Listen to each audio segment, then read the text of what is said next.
about studying about the life of fossils, dead organisms or living organisms? Are you keen about studying about various organisms? Then biology is the forte for you. Well, in this video, we're going to talk about biology-based careers. If you are a young student who's aspiring to study or pursue your career in the field of biology, with biology as your major, then this video is for you. So I've put together a handful of careers which is primarily biology based, both that are contemporary and futuristic as well. So let's get going and then see what do we have on our list. Let's begin with a set of careers here. So typically when you talk about biology, biologist is the one that comes to everybody's mind, and of course yes, and it is nothing but the studying of living organisms, their interactions, specializing in various areas. And the next one is microbiologist, which is purely about microorganisms, bacteria, viruses, fungi and so on. So that's the area of specialization. The next one is botanist. This is purely based on the research or the study on plants, their growth, reproduction, adaptation, and so on and so forth. And of course, there's something interesting as well, ecologist. It is about the studying about ecosystems, interactions, and environmental relationships, and so on. So those are, the set of careers to begin with. And of course, as we keep moving, here is another set of careers.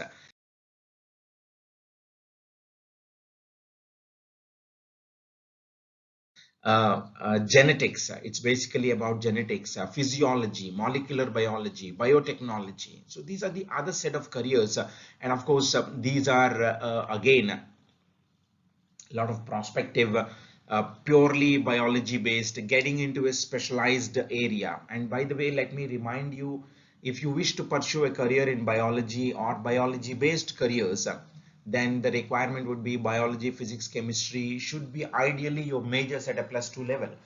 Immediately after you complete your 10th grade, either you choose biology, physics, chemistry, it is called as a BiPC or PCB or a medical stream as they call it.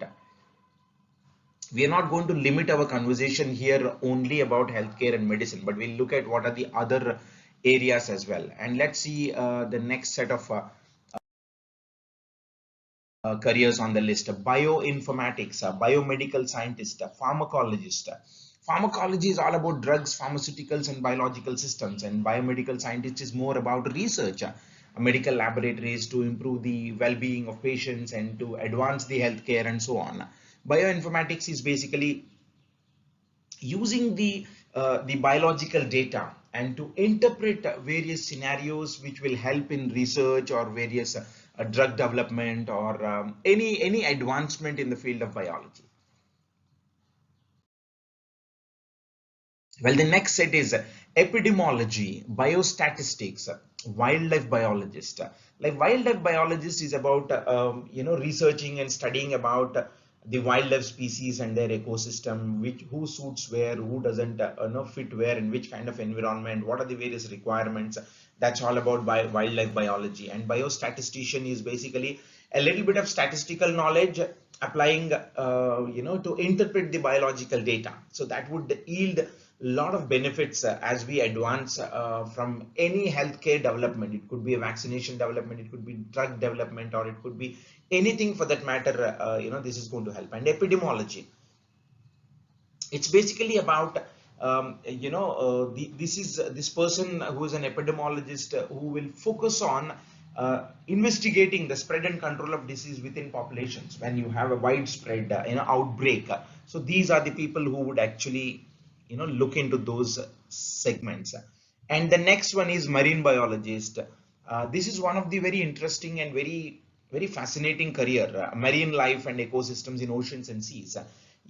If you are very curious about undersea aquatic life and so on, then your work location, if you want to be a marine biologist, be aware your work location will not be in a cozy office with an air conditioned room and all with you, but you will be doing a deep dive under the sea into the oceans and so on. Conservation biologist, they primarily focus on protecting endangered species and habitats. We have been hearing a lot of endangered species, right? So this is something like conservation biologist. And ornithologist. This is the study of birds and their behaviors. And there was a recent socio-fantasy movie in the last few years. They've come up where the study of birds expert, ornithologist. So you might be remembering there are on and off there comes some socio fantasy movies, and one of the characters study about the birds and so on. So this is something of that sort. And the next one is entomologist, environmental consultant, and forensic scientist. And of course, forensic scientists, and in the years to come, forensics are going to play a crucial role, and every crime would eventually, over a period of time, had to go through some forensic evidences. So becoming a forensic expert, forensic scientist would always yield better prospects in the years to come, in the decades to come. Environmental consultant, they are the one who are an expertise in environmental issues and conservation of various natural resources and so on. An entomologist, like ornithologist, this is a study of insects and their roles in ecosystems. And now and then we keep hearing that there's a lot of insect development. They have been reinstating some of these insects at certain areas, so that there's a balance in the nature, right? And of course, next one is cytotechnologist. This is about screen cells for the screen cells and abnormalities and diseases in medical settings. Toxicologist, biomedical engineer, and I'm sure biomedical engineering is the one which would have been heard quite frequently, who basically develop and design various medical equipment. Like for example, if I were to ask a question, who invented stethoscope?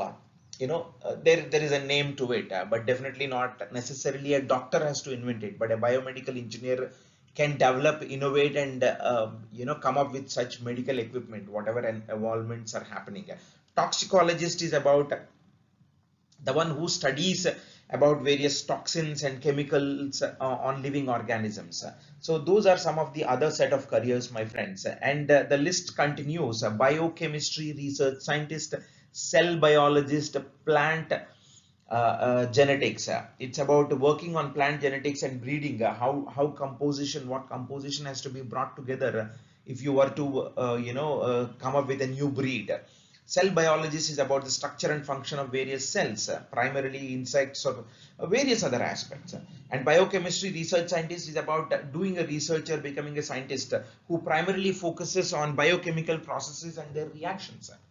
So look at the depth and breadth of roles. If you come up with the biology, physics, chemistry as your major subjects, which is PCB or BIPC as they call it, you don't necessarily have to limit your options only to become a doctor or a healthcare professional. Look at the various widespread opportunities that are available. So it is a matter of being aware and then exploring those possibilities. Now, so far we have seen some of those contemporary. Now it is time to look at a few of the futuristic or trending careers. But let me remind you, my friends, here on this note, this list is an indicative list of careers or occupations or possibilities. They are not an exhaustive list. This itself would enhance your, I assume, and I hope this list itself would enhance your thought process, and it will improve your options, career options. You don't have to limit yourself only to become a doctor or a surgeon or purely a healthcare professional. Look at this: bioinformatics, a synthetic biologist, biomedical engineer, biomedical data analyst. A couple of them we have talked in the earlier segment as well in the contemporary careers. But here they are future prospective. There is a lot of untapped potential when it comes to biomedical engineering or bioinformatics or biomedical data analysis or synthetic biology. Synthetic biologist is basically they look at the design and engineer various healthcare, agriculture, and biotechnology related areas. So let's keep going and see what else do we have on the list. Stem cell therapist, clinical genetic counselor, immunotherapy researcher, environmental biotechnologist. Look at these options, and I'm sure some of them would you wouldn't have even heard about them. Stem cell therapist, they basically focus on regenerative medicine using stem cells. There are a lot of laboratories which have come up in the last 10 years who would preserve these stem cells at birth, so that they could be used at various medical requirements in future of that individual. Clinical genetic counselor, they provide guidance to families about genetic testing, inheritance, and potential risk of genetic conditions. So I always keep selling this genetic counselor, keep telling about this. Typically in Indian culture, we look at horoscope to get married, to a boy and a girl. When we want to fix a marriage, horoscope plays a key role in most of our most parts of a country. Of course, everybody has got their own belief system, but largely this is one of the common phenomenon we look at. But future is going to be a genetic compatibility will also have to be looked at over the years, in the next 25-30 years, we don't know. And I hear that this is already happening in some of those Western places. Immunotherapy researcher is primarily about they focus on the immune system, which can help fight diseases including cancer and autoimmune disorders. And of course, environmental biotechnologies is about the maintaining the sustainable environmental friendly, or handling the environment, or dealing with the environmental challenges like pollution and waste management and so on. So my friends, all these careers that we have talked about, they are primarily requiring a biology as a major subject. Typically after 12th grade with BPC or PCB or medical stream, whatever you call, depending on whichever location you are, eventually you could do a BSc biology as a major, and some of these specializations are offered at an undergraduate level, and if not, they are for sure being offered at a post-graduation level. So the basis is after 10th grade, if you are very curious about studying about the life, living organism, dead organism, and their different interactions and so on, then biology is the area. And this would require for you to choose after your 10th grade at 11th and 12th +2 level biology, physics, chemistry as your mainstream subjects, and eventually lay down a path for yourself into these careers. And as usual, I keep reminding, this is an indicative list of careers, my friends. Please pick up the clues from this video and then do your own research, do the due diligence, talk to a counselor, your mentor, and then eventually make an informed career decision. And I hope that information was useful and it adds value to your contest, your thought process, or your knowledge, or at least it will help raise the awareness. And thank you so much for watching this video. And if you like this, please don't forget to like, share, and subscribe, so that it gives us an encouragement to come up with more valuable content and videos in future. Until then, take care.